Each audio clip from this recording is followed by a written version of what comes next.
So before we start, what I'd like you to do is just turn your head from side to side.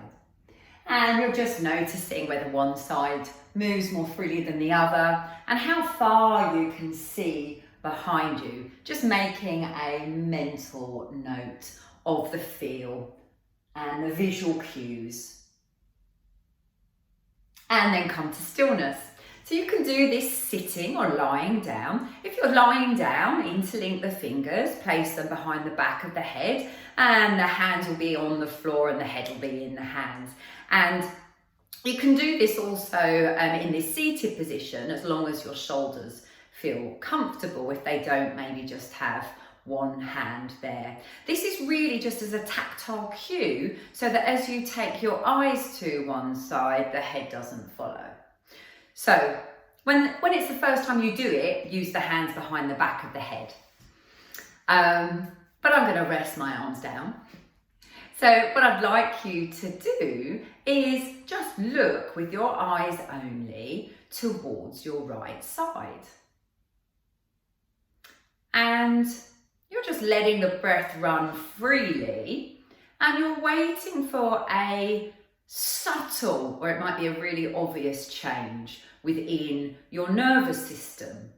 So you might yawn, you might swallow, you might take a longer inhalation.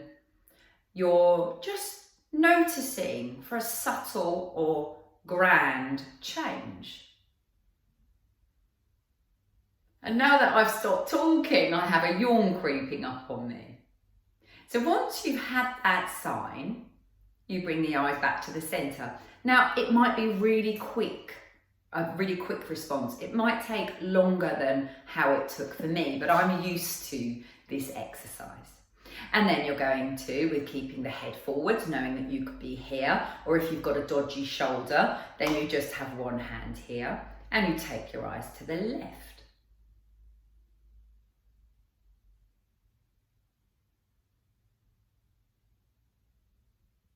And really look around. Really use those eyes to look towards your left. And there we go. It's always me, it's the yawn that creeps up on me. And then relax the hand eyes back to the centre. And now, turn your head from side to side. Does it feel different? Do you have more range? Can you see further behind you? I definitely can. Clever, isn't it?